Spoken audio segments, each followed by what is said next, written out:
અહેમદાબાદ મિત્ર ન્યૂઝમાં આપનું સ્વાગત છે।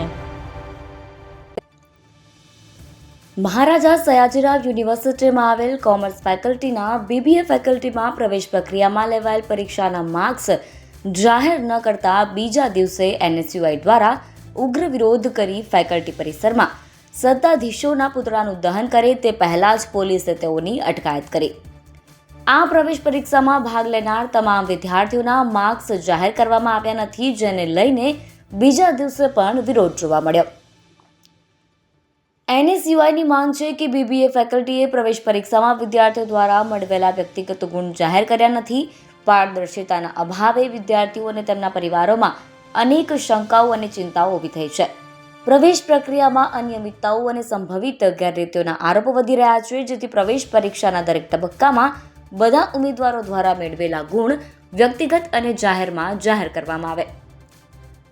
સાથે સાથે સંપૂર્ણ પ્રવેશ પ્રક્રિયા પારદર્શક અને જવાબદાર રીતે હાથ ધરવામાં આવે, જેમાં ગુણવત્તા અને સમાનતાના સિદ્ધાંતોનું પાલન કરવામાં આવે તેવી માંગ કરી।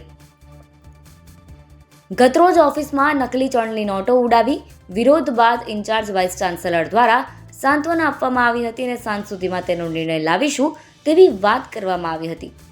જો કે નિર્ણય ન આવતા આજે NSUI દ્વારા સત્તાધીશોના પુતળા દહનનો કાર્યક્રમ રાખવામાં આવ્યો હતો, જેને પોલીસે નિષ્ફળ બનાવ્યો। પુતળાનું દહન કરવા પહોંચેલા NSUI કાર્યકરોને પોલીસે ટીંગાટોળી કરી પોલીસ વાનમાં બેસાડી દીધા। આખરે પોલીસના જવાન પુતળું લઈ ભાગવામાં સફળ રહ્યા હતા। આ અંગે ફતેગંજ પોલીસ મથકના PIએ જણાવ્યું હતું કે હાલમાં અમે ડિટેલ કરેલા છે। તેઓ વિરોધ પ્રદર્શન કરી રહ્યા હતા, તેથી તેઓની અટક કરવામાં આવી છે। પુતળાનું દહન કરે તે પહેલા લઈ લેવામાં આવ્યું છે અને 10 કાર્યકરોને ડિટેન કરવામાં આવ્યા છે। અહેમદાબાદ મિત્ર ન્યૂઝની YouTube ચેનલને સબસ્ક્રાઇબ કરો અને બેલ આઇકોન જરૂરથી દબાવો, જેથી દરેક મહત્વના વિડીયોની નોટિફિકેશન તમને મળતી રહે।